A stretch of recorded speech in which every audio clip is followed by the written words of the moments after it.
जल्दी करो वरना आखिरी स्टीमर भी छूट जाएगा। चिल्ला मत बुड्ढे, स्टीमर छूट गया तो कोई बात नहीं, पर अगर तेरी जान छूट गई तो फिर नहीं मिलेगी, समझा? माल कहाँ है, जल्दी निकाल। बुड्ढे का मुंह चिल्लाने के लिए खुला और तुरंत बंद कर दिया गया, लेकिन तीनों में से किसी ने भी उस चिड़िया की तरफ ध्यान नहीं दिया जो बिजली की रफ्तार से शहर की तरफ उड़ी। और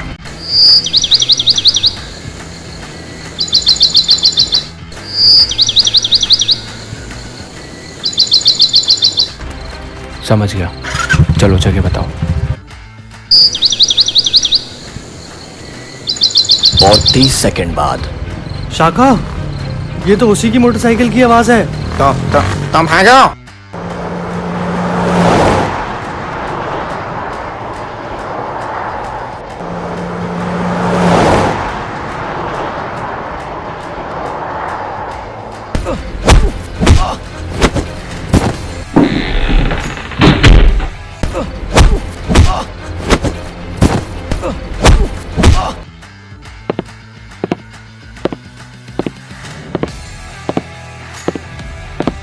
पर बेटे तुमको पता कैसे चला कि इस सुनसान सड़क में 2 गुंडे मुझको लूट रहे हैं? मुझको एक चिड़िया ने बताया था बाबा। चिड़िया ने? वाह, नमस्कार बाबा। नमस्कार बेटे। यह था अपराध के खिलाफ एक अकेले व्यक्ति की जंग का एक बहुत छोटा सा हिस्सा, और यह अकेला व्यक्ति है स्पेशल कमांडो फोर्स का कैप्टन सुपर कमांडो ध्रुव। ध्रुव कई असाधारण शक्तियों का स्वामी, जिसका सिर्फ नाम सुनकर ही कई अपराधी गलत काम ना करने की कसम खा लेते हैं, जो अपराधियों के खिलाफ एक मौत का पैगाम है और दुखियों के लिए इंसाफ की आवाज। अपराधियों का यह काल कहां से आया, इसका उत्तर या तो आईजी राजन जानते हैं या फिर ध्रुव का दिल, जिसमें अब तक धधक रही है प्रतिशोध की ज्वाला। दरअसल इस कहानी की शुरुआत आज से 18 साल पहले जुपिटर सर्कस से होती है। दुनिया का सबसे मशहूर सर्कस है जुपिटर, जहां अपने अपने फन में माहिर कलाकार अपनी आश्चर्यजनक कलाओं से जनता का मनोरंजन करते। रिंग मास्टर शेर खान, जिसके चाबुक की एक फटकार पर खूंखार शेर कुछ भी कर गुजरने को तैयार हो जाते हैं। निशानेबाज सुलेमान, जो आंख पर पट्टी बांधकर भी उड़ती चिड़िया की आंख को निशाना बना सकता है। साइकिल सवार पवन, जिसका कारनामा देखते देखते कई दर्शक दांत से अपनी उंगलियां काट लेते हैं। स्ट्रॉन्गमैन हरक्यूलिस, जिसका जैसा नाम है वैसा ही काम। इन सब बेजोड़ कलाकारों के कारण जुपिटर सर्कस का हर शो हाउसफुल रहता है। परंतु इन सब के बावजूद सर्कस का मुख्य आकर्षण है राधा और श्याम के झूले का करतब, जो जब जमीन से 60 फीट ऊपर हवा में दिखाए जाते हैं तो नीचे जाल नहीं लगता। ऐसे में जरा से भी चूक का अर्थ है एक निश्चित और दर्दनाक मौत। परंतु ऐसे खतरनाक करतब को दिखाते समय ये कलाकार क्या सोचते रहते हैं, आइए सुने। राधा, मैं बहुत दिनों से तुमसे एक बात कहना चाहता हूँ।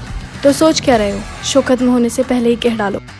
मैं तुमसे बहुत प्यार करता हूँ और तुमसे शादी करना चाहता हूँ। तुम तैयार हो? पर इससे पहले कि श्याम राधा का जवाब सुन पाता, पंडाल तालियों की शोर से गूंज उठा। तुमने क्या कहा? मैं सुन नहीं पाया। मैंने कहा हाँ हाँ बुद्धू। तो इस तरह उस संबंध की शुरुआत हुई जो जल्द ही पति पत्नी के संबंधों में बदल गई, और इसी पवित्र संबंध ने शीघ्र ही एक हष्ट पुष्ट पुत्र को जन्म दिया। देखो श्याम, हमारे बेटे की आंखें कैसे चमक रही हैं। हाँ राधा, इसका नाम भी हम एक चमकते सितारे पर ही रखेंगे। उत्तर का सबसे चमकीला सितारा ध्रुव। एक बच्चे के आने से पूरे जुपिटर का माहौल ही बदल गया।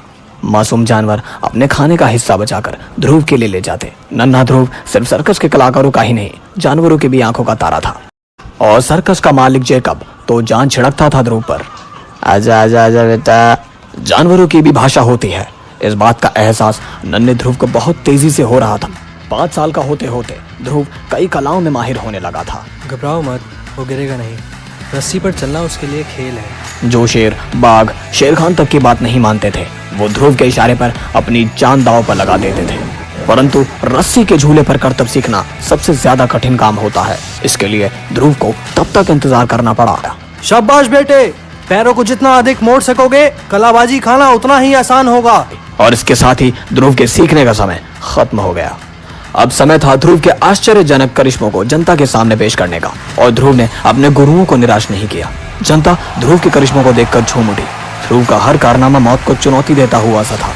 ध्रुव के करतबों ने जुपिटर सर्कस को एक बार फिर ख्याति के शिखर पर ला खड़ा किया। जुपिटर सर्कस का मालिक ध्रुव को पाकर अपने आप को दुनिया का सबसे भाग्यशाली व्यक्ति समझ रहा था, लेकिन जैकब की निश्चिंतता के साथ दूसरे सर्कसों के मालिकों की मुसीबतें बढ़ती जा रही थी। जैसे कुंदनपुर में चल रही ग्लोबल सर्कस की। लेकिन बॉस इतना खुश नहीं था।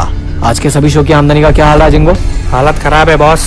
क्या बात है, समझ ही नहीं आता। आपको ग्लोबल सर्कस देखने आता ही नहीं है? जरूर कोई हमारे सर्कस का नाम बदनाम कर रहा है। शायद हमारा आखिरी शो खत्म हो गया।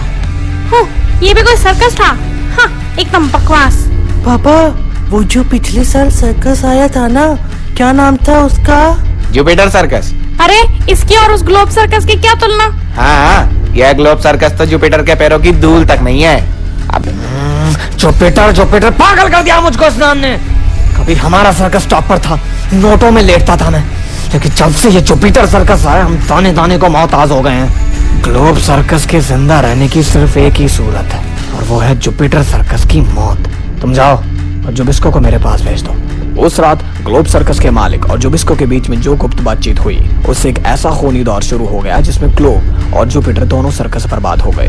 कुछ दिन बाद राजनगर से थोड़ी दूर एक बड़े मैदान में लगे जुपिटर सर्कस का तंबू रात के आखिरी शो के बाद खाली हो गया था। जुबिस्को को इसी का इंतजार था। अब मैं पेट्रोल छिड़कना शुरू करता हूँ, समय बहुत कम है। और मिनटों में जुबिस्को ने पूरे सर्कस को पेट्रोल के घेरे में कैद कर दिया। चलो, यह शुभ कार्य तो समाप्त हुआ। मैदान साफ है, अंदर कोई भी नहीं है, यही मौका है। जुबिस्को को सर्कस के तंबू में घुसते किसी ने भी नहीं देखा। उसके बलिष्ठ हाथों में पेट्रोल से भरा दूसरा कनस्तर खिलौने की तरह झूल रहा था। वह चुपचाप सर्कस के रिंग में पहुंचा। यहीं से शुरू करना अच्छा रहेगा। कौन हो तुम? रुक जाओ। जुबिस्को समझ गया कि अब ज्यादा वक्त नहीं है। उसने एक झटके में कनस्तर रिंग के फर्श पर पलट दिया। इसी पल श्याम की लात उसकी पीठ पर घोड़े की दुलती की तरह पड़ी और अंदर आग। वह तेजी से बाहर भागा और उसकी नजर सबसे पहले जुबिस्को और अपने पिता श्याम पर पड़ी। नहीं, ताकत में जुबिस्को श्याम से दुगना था। उसका हाथ घूमा, श्याम की कनपटी पर एक करारी चोट पड़ी और वह होश खो बैठा। जुबिस्को ने श्याम को हवा में उठा लिया और इससे पहले कि ध्रुव आग की लपटों को पार कर उन तक पहुंच पाता, बेहोश श्याम को जुबिस्को ने जलती आग में झोंक दिया। श्याम पल भर में राख हो गया। चीख सुनकर वह ध्रुव की तरफ पलटा। आग की रोशनी में चमकता हुआ जुबिस्को का चेहरा संसार का क्रूरतम चेहरा लग रहा था, परंतु अब पकड़े जाने की संभावनाएं बढ़ती जा रही थी। जुबिस्को बाहर की तरफ भागा और ध्रुव उसके पीछे लपका। जुबिस्को ने बाहर इंतजार कर रही कार का दरवाजा खोला और कार